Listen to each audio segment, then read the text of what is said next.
The fireball flew Friday night. The East Coast does not mean the end of Western civilization as we know it. Although you may have succumbed to the prophecy that some social media stopped running. The sky lit along the entire U.S. East Coast. Those who saw it described it as a thin stripe of blue-green-white, explains Chip Guy, who was driving in eastern Maryland when he and his family saw him. It did not last more than 8 or 9 seconds, and then disappeared, said a spokesman. Guy, Sussex County, Delaware. Frankly, I did not think too much about it, he says, but became concerned when he published it in the web of the local media. Triggered a rapid and overwhelming. That was just the tip of the iceberg of what was going to happen that night. Throughout Friday night, every few seconds a message appeared on Twitter from someone who had seen the meteor. Some of the messages were from the cities of New York and Washington.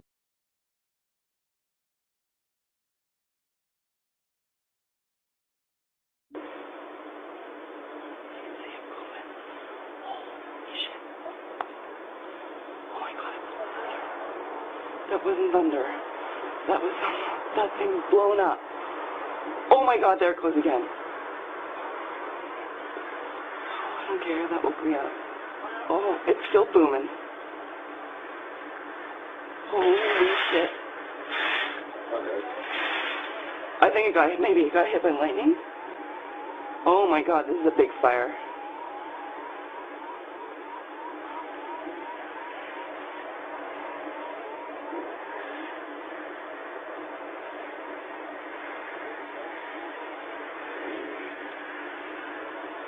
So there's downtown.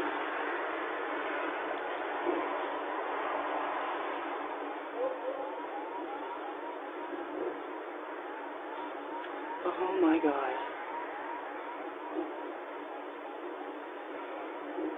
Holy smokes.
Oh my God.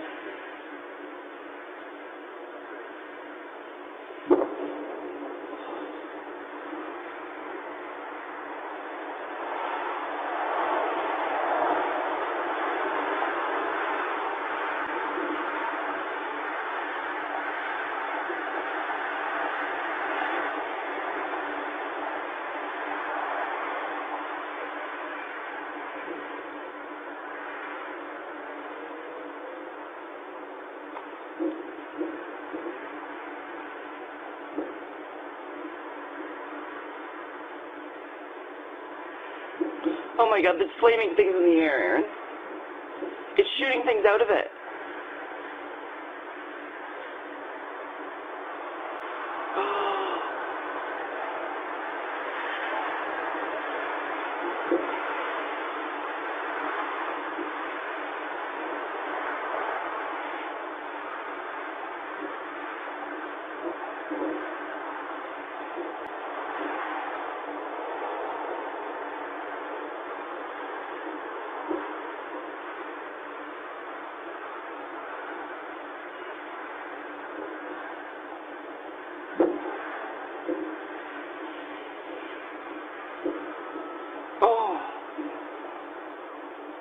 Thanks very much.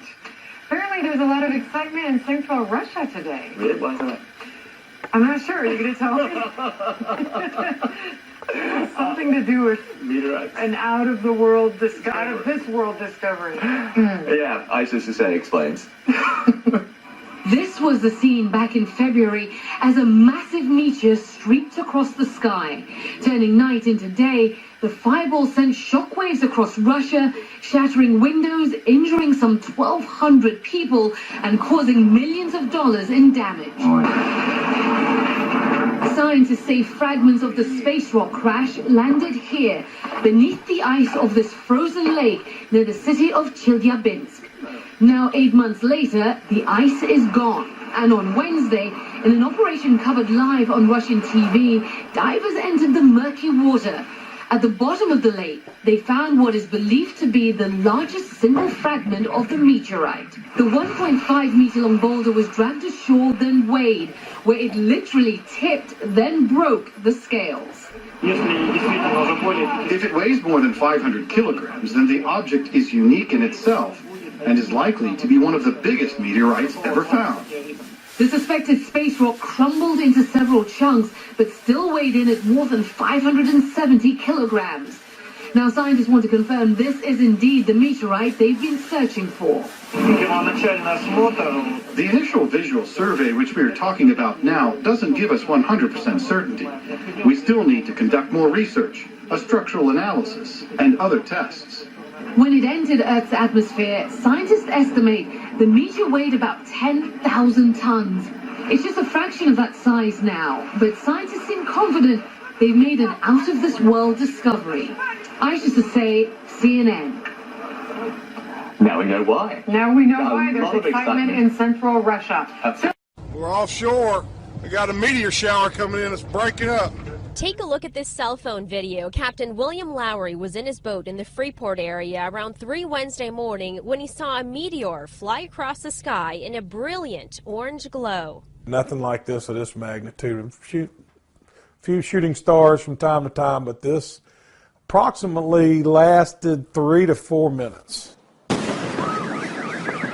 The Russian meteor that exploded across the sky is prompting scientists to better identify large meteor and asteroid threats. A team at the University of Hawaii is working on the Asteroid Terrestrial Impact Last Alert System, or ATLAS, with NASA. Something that's, enough to do a regional disaster. Well, we're picking those up about a year ahead.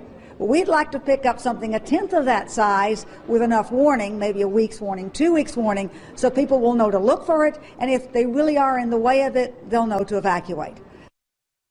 Hey folks, it's Wednesday, November 27th, about 11:15 Mountain Time, 2013. Fire in the Sky News tonight. Special report. I'm just going to get right to it. Please forgive my voice, folks. I've been fighting a cold all week. We're under a full-blown meteor outburst, and the data that's coming in, there's no denying it. Right here in Greece today, a huge fireball with meteorites exploded over Greece and Italy, shook windows, heard a sonic boom. People mistook it for an earthquake. Again, that was today, the 27th. There's many reports here to verify that. Another one today over Australia, looks like the eastern side of Australia. Many witnesses may have a video associated with that was sent to me by a subscriber. Blonde Seeker sent me that. I'll show it to you here in just a minute. But many witnesses here, and they've never seen anything like it. Large orange ball, and if I'm not mistaken, they heard a sonic boom with that as well. Quebec, Canada, fireball on the 26th.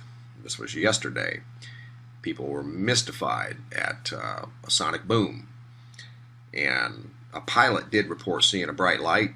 I guess it rattled windows again there, just like it did over in Italy and Greece today. So in 24 hours we've had 2 major fireballs or meteors enter the atmosphere that have rocked houses, windows, shook the ground, startled people. Story out of Florida is absolutely unbelievable. A little boy was struck by a meteorite, and this was 3 or 4 days ago. And I'll post the link to this story if you haven't already heard about it, but that is extremely rare. And I'm glad the little guy's okay, and I commend the parents on their great detective work on looking around the driveway trying to get to the bottom of, what happened. And they did find other little rocks laying around where he was playing, and went and had them analyzed, and they were in fact meteorites. So hang in there, little guy. Be strong. Unbelievable. Let's go over to American Meteor Society, and tonight we've got a report that just come in less than an hour ago out of Mesquite, Texas. They're reporting these at a minus 24 magnitude, bright as the sun. They said there were 8 to 10 fireballs. Awesome! Exclamation point. And there's other reports coming in. That's the most dramatic I've seen. I just come down to do this. I haven't been able to do videos much lately because I just been a little under the weather. But anyway, here's the video that was sent to me by Blonde Seeker, and the YouTube channel is Mr. Stargaze Nation. And I believe this was filmed from New Zealand, if I'm not mistaken. Maybe Australia. I don't know. The description has been taken down. I watched it earlier, and if I'm not mistaken, it was New Zealand. But check this out. Oh, man. Some sort of fireball, meteor broken into many pieces, flying through the sky. I have no idea. But he does have this in slow motion, and he did capture this today. Unbelievable. So there's a lot going on, guys, and I agree with lunar meteorite hunters. We are under a full-blown meteor outburst alert based off of the reports coming in from around the world. Sonic booms, shaking windows. Now the meteorites are hitting humans. So big heads up. Not trying to scare anybody. It is what it is. That's all.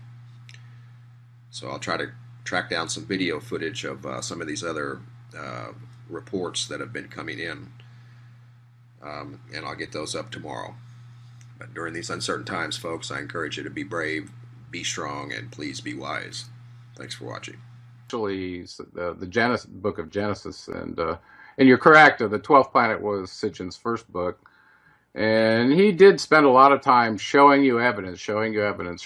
Here's this tablet. Look at this one, and trying to make it. He was trying to justify this unbelievable theory that most of the scientific people and the academics were dissing him over, because he was like Wilhelm Reich, or what was it? What's the guy's name who discovered Troy? I can't remember his name. He was a German though. But the same problem with him is the academics dissed him. And, so he was pretty much out on his own with his own resources. And so I kind of saw that with Sitchin as well. And, Sitchin, he left himself open, I think, by writing The Lost Book of Enki and not giving any sources for it. I think it was a great book. And I think it wove together a lot of the pieces that he had from various sources to tell the big story, which he did very well. He was a great writer. But I never felt like I could reference that book without references, so I never really talk about that one. But the 12th planet really opened my eyes to the Sumerian documents. And I'd been looking for a culture that had the earliest writing, so I could kind of go back to the source and go, well, where did this technological chasm come between different civilizations? That's how I was approaching it. And then I read, I think, Genesis Revisited from him. And this really made me go back and read the Bible again closely. And I started seeing things from the perspective now, having read all the Sumerian documents, that made a lot more sense to me. And with that perspective, you could differentiate the truth from a lie a lot more readily. And so when you go back and read Genesis 1, and you see that that these gods, plural, created man in our image and our likeness, and then go read the Atrahasis account, where a council meeting of the Anunnaki specified exactly that, and I mean plural, there were 6 men and 6 women on this council. So, you start seeing those kind of correlations as well once you've read the Sumerian documents, which predated the Bible by a very long time. All of a sudden, you realize that what you have there that's called the Word of God isn't completely true. And there were political agendas in writing that book. If you truly understand the circumstances the Hebrew people were in as they were being held captive in Babylon, where they first saw these documents, these Sumerian documents. Okay, so So what do we know? What is your specific question about the prehistory of Nibiru, this planet that they say they come from? And then we can kind of walk from there into the main players and who did what to whom and how we ended up where we are now. But kind of will give us a platform to maybe discuss a little more. Great. Correlations with how we go forward, because that's once you realize all this stuff, it takes a long time to process it. And some people years. Okay, this is like tearing out every belief system you have, and all of a sudden you're faced with this truth that's in stone, that's sitting up in museums, where you can either ignore it or synthesize it and realize what they were saying probably was not a lie, even though it was called a myth by by the conquering cultures, right? Well, and here's one thing that I'd like to make a point. As far as different religions and cultures and beliefs, that's one of the amazing things about being a human being, is we have the right to think for ourselves and believe what we want to. So, whatever take or mindset you have on religion, divine providence, God, if you believe in multiple gods, if you're an atheist, whatever, this is tonight just an opportunity to hear about stuff that's been documented throughout history, and the translations that are discussed have, there's multiple sources that collaborate and say, yes, this is what happened. So whether or not you want to believe it or it's 100% accurate, that's up for debate, and that's fine for you to believe. But a lot of this information it's cutting edge, because this is stuff that's been suppressed for thousands of years.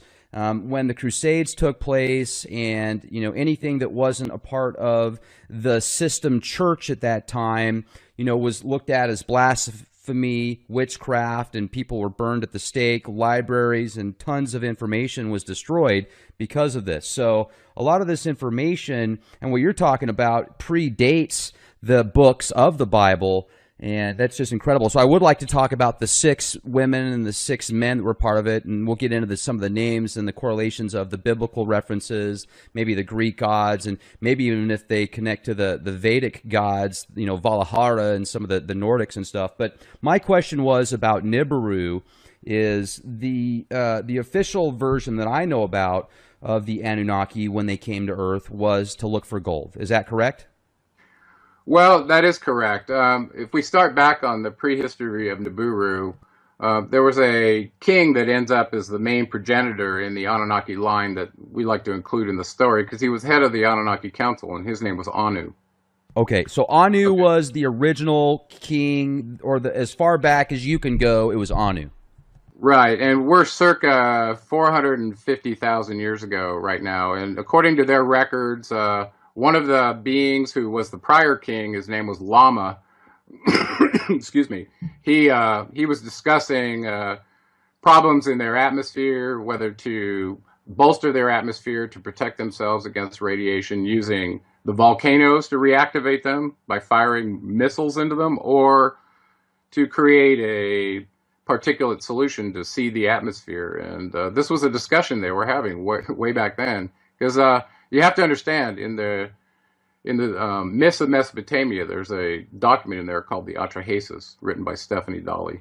And the document is, I'm sorry, the Enuma Elish. There's Atrahasis as well, but the Enuma Elish is the Babylonian or the Sumerian cosmogony, which essentially describes how our solar system came to be. And why it's important to them is because, according to the account, their planetary system, we call it the Nibiru constellation, all right? It looks like they have a mini sun and about 7 planets total. And each planet may have a couple of satellites. Okay. Well, anyway, this constellation somehow, according to their record, in this allegory of this epic battle in space with, think of the planets as billiard balls that are just flying around. Well, they somehow got trapped into our sun's orbit, in a retrograde orbit, according to them, that they weren't in before. And after the first time through, they described all the things they were doing at the inner planets to prepare themselves for shielding radiation, have to blow this up to get it out of the way, all these kind of things. And we didn't really understand it until we got a little more scientific, I think. They were talking about using weapons that could split an entire planet. And that reminds me of like a Type 2 civilization. Right. So anyway, they had atmospheric problems without getting too lost there. They're in a 3,600 retrograde orbit, according to them. They kept time in that method in what was called a shar. Even the Sumerian kings list, their reigns were listed in shars. Okay, and if you read the Sumerian kings list that was given to us by Berossus, it shows the first one having a reign of 8 shars, which turns out to be 28,800 years. As unbelievable as that is, and we'll get to that. Okay, but keep that in mind. So they got trapped in this retrograde orbit. It gives them a platform, a moving platform, to see all the other planets that are already in this space.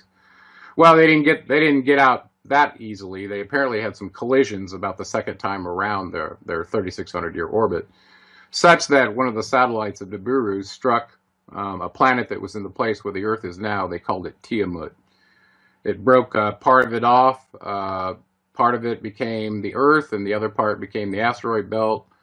And at that point, one of the moons of Nibiru apparently got stuck in its orbit, and that's why. And they called that one Kingu, which is our moon, which is unusually large for our planet, you have to admit. So anyway, so a lot of these stories they told in this Enuma Elish account, we're now verifying scientifically that what they said is true. And this document is quite old. So from there, they needed a solution, because if you imagine a planetary system coming into perihelion with the sun every 3,600 years, what it would do to your atmosphere. It'd probably strip it of various components that would normally be there, either through magnetic effects, through plasma discharge and radiating it, who knows, okay? But apparently they had this need to keep bolstering their atmosphere, which, and I think they knew in the long run it was a losing battle to continue to do this. They needed a long-term solution, and I think that's partly where the Earth came in their long-term plans. But anyway, they had an occlusion account in their Enuma Elish with the Earth, so they knew about it, and they called the planet Ki. Okay, and they counted from the outside in, from their perspective, since when they were out aphelion, they were the farthest planet out. So they counted inward, the planets inward, and that if you count that way, the Earth is number 7. That's why I named my second book The Seventh Planet. Okay. So with this problem that they had, the king Anu decided to dispatch his chief scientist, who was called Enki. It was his firstborn son. He was sent to the Earth to do a couple of things. One of the primary things was to find resources to bolster the atmosphere back on Nibiru as they were coming into perihelion with the sun again. So some accounts show that he was looking in the Persian Gulf initially. That's where he splashed down and built the city of Eridu, which is right there where the Tigris and the Euphrates meet, running through the Sea of Reeds into the Persian Gulf. Okay, so that's, according to him, if he did that when he said he did it, that city's 450,000 years old, and it's still sitting there in the desert in Iraq, pretty much, I don't know, like a pile of rubble. Jeez. Anyway, so that's pretty amazing. So he came, tried to get colloidal gold out of the oceans. Apparently, if it's already in a colloidal solution, or you can use chemicals to do it and derive it that way, you already got a powder-like form that you can ionize in the atmosphere. It's very simple. Whereas, if you take gold and have to smelt it somehow to get it to a powder form, or a form that could be sprayed, think about how you would do that. Would you just make it little tiny particles that you'd spray up there? It'd be too heavy. It would just fall out of the atmosphere, right? So that'd be very, very small particles.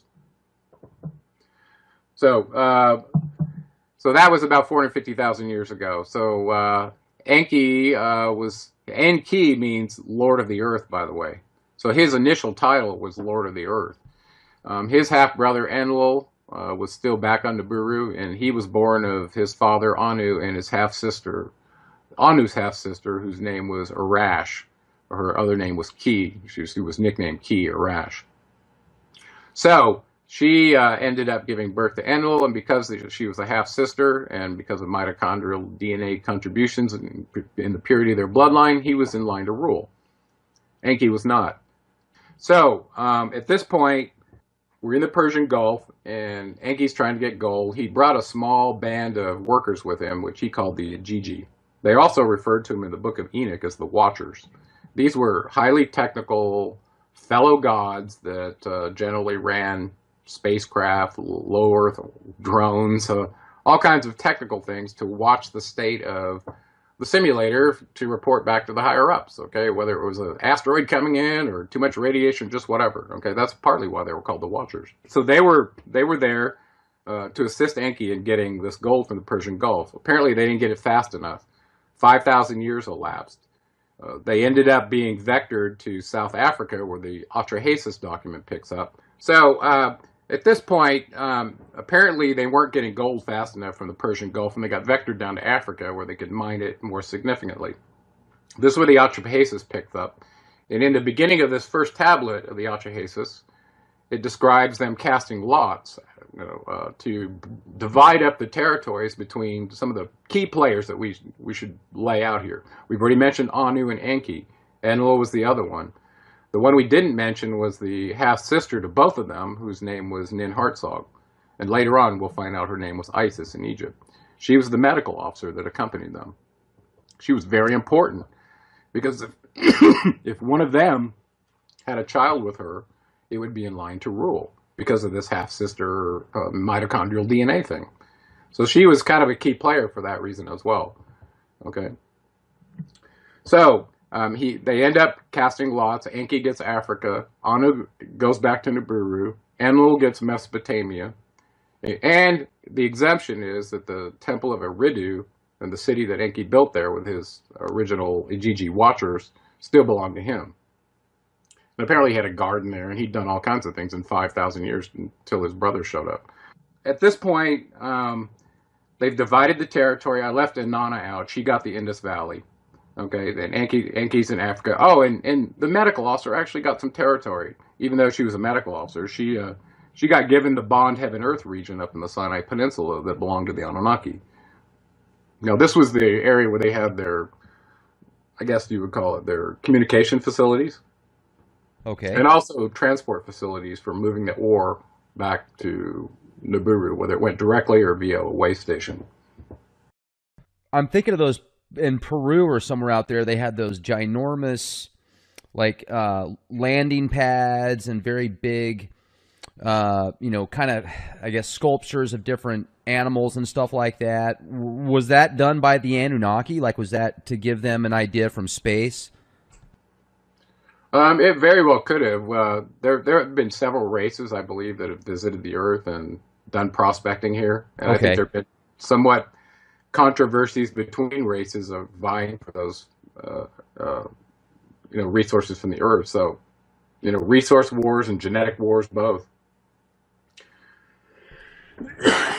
Excuse me. Okay, so let's go back to Africa. We've now got the main players. They've divided the territories. And these Ijiji watchers are signed up to come down to Africa and mine the gold manually versus this colloidal method they were originally planning to do from the ocean. Well, this is hard work.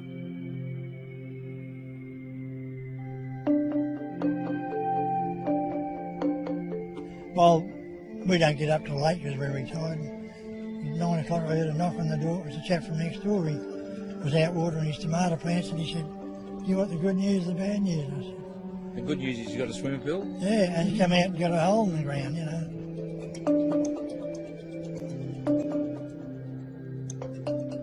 Oh my goodness. It's hard to explain, a hole in the backyard. And as we've been out here watching it all morning with our neighbours, it's got bigger and bigger and bigger. And I think, when's it going to stop? What it is old workings, old mine workings. We've identified the fact that there's a shaft put in here many, many years ago, and we've been in contact with the mines department. They're sending a team up here.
Summer, and there can't actually be snow somewhere in the United States. Can there? Yes, there can. Mauna Kea Observatory, that's over in Hawaii, of course, and as if it's not crazy enough that we have snow somewhere in the United States, how about the fact that...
We begin tonight with breaking news and a mysterious sight in the skies. Thousands of people up and down the East Coast reported a large, bright meteor shooting across the sky tonight. There have been reported sightings from Virginia to Boston. Very few pictures or video available until now. This just into our newsroom from Thurmont, Maryland. There it is. Check the left-hand side of your screen. Kim from Thurmont captured the video on her home security camera. The timestamp on the video shows it was taken at 7:53 tonight. Witnesses describe the meteor as bright green and white with a long tail, visible for about 5 seconds before disappearing. Fox 5's Gary McGrady here to explain what people saw. Gary. Hey, thanks a lot, Brian. No doubt we're going to have tons of video of this over the weekend as people begin to do just that, find it on their security cameras and whatnot, and those people that manage to get it on their phone or a picture of it start coming on across.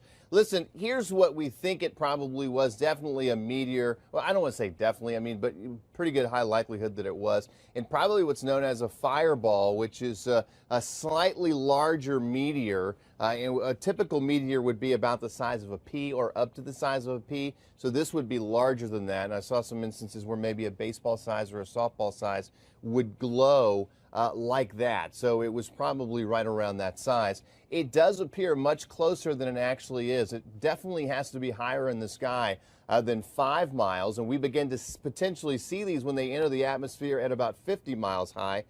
So just keep that in mind. And they are traveling faster than 10 miles per second. And no doubt that one burned up very, very quickly. We have no idea if we're going to have meteorites from this or not. Again, there it is, looping for you. Again, it lasted, just about everybody is saying it lasts 3 to 4 to 5 seconds in the sky. And there's a website, Brian, called the American Meteor Society. And they encourage people to go to that website and put in the details of their sighting of the particular meteor. And earlier this evening, just after this, the website was crashed. You couldn't get on it. And I checked a little while ago, and there have been reports from North Carolina all the way up to New England. And at the time I checked, there had already been 356 sightings of this, and definitely thousands more. This is not unusual, Brian. We get thousands of these a day across the planet. It's just we don't see very many of them. Some of them happen during the day, and obviously some of them happen over the ocean where there's just nobody there to see it. It seems like if it would have landed somewhere, at least around people, we would have heard by now. So perhaps it landed out to sea or something. Yeah, like I said, I have no idea. And chances are they would be such small particles that who knows. Yeah. All right. Thanks, Gary. Getting a lot of witness reports on our Facebook page. Jethro says, I saw it while driving on the Beltway in the area of Andrews Air Force Base about 7:50. Thought it was a flare. Louise says it was so clear you could see it shooting through the sky. My grandson was afraid it was a plane crashing. It was beautiful. Head to MyFox DC Facebook page to tell us about your sighting. And if you have any pictures or videos, feel free to upload them to myweatherphoto@gmail.com.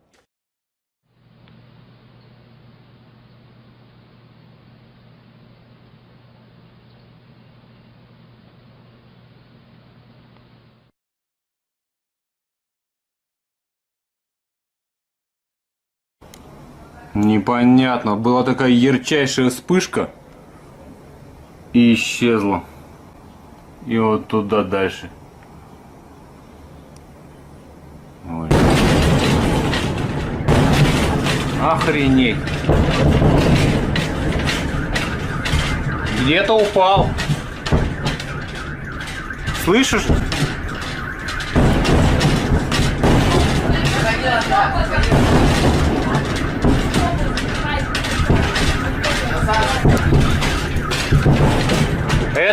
Это знаешь, что было? Это он сверхзвуковой, это похоже астероид.